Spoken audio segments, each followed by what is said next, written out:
Maine Republicans showed their support for their party and former Governor Paul LePage on day 2 of the Maine GOP convention. Today, LePage voicing displeasure about Governor Janet Mills' COVID response and its effect on Maine's economy. News Center Maine's Jackie Mundry has the latest from Augusta. Maine people have had enough. We are ready for change. A change in Augusta.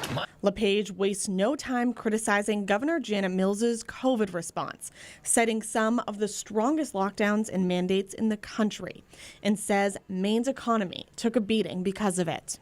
Maine's economy's recovery after the pandemic was dead last in the United States.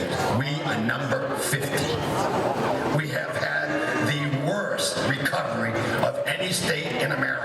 According to the Bureau of Labor Statistics, over the last year, Maine ranked in the bottom half, but not dead last when it comes to economic recovery.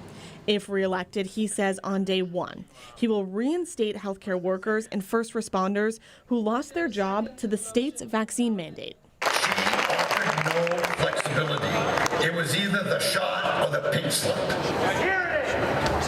Even California, let me repeat, even California offered alternatives and options other than just the shot. According to California Public Health, workers who got the first 2 doses and got COVID can defer the booster for up to 90 days. While the Republican convention continues at the Civic Center, Maine Democrats respond to the former governor's speech. I think the most ridiculous and least credible lie from his speech and the message from their entire convention this weekend is that Maine was better off when LePage was governor. Democrats praised Mills' response to the pandemic and putting more money in the state's rainy day fund, and also criticized LePage's approach to health care. With merely one stroke of his pen, Medicaid expansion would have allowed LePage to provide access to over 90,000 Maine people, but he refused. A reference to LePage's 2018 Medicaid expansion bill veto. Back at the Civic Center, former Congressman Bruce Poliquin spoke to the party faithful. The focus of Poliquin's speech, immigration and what he calls an even bigger concern, inflation. We're Republicans.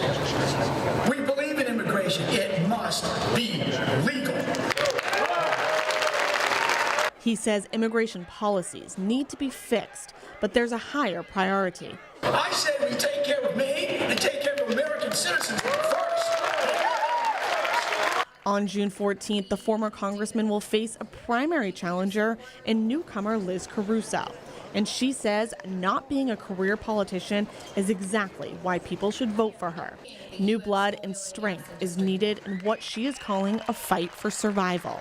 We must send someone with iron convictions and God-fearing principles who will fight like their life depends on it. Caruso's focus Saturday, protection of free speech, gun rights, and working towards medical freedom by collecting signatures and testifying for the veto of LD 798, the elimination of school vaccine exemptions, and also for the ban of the COVID mandate. The convention wraps up Saturday night as Republicans look ahead to November. In Augusta, Jackie Mundry, News Center, Maine. Maine Democrats will hold a convention of their own in 2 weeks at the Cross Insurance Center in Bangor.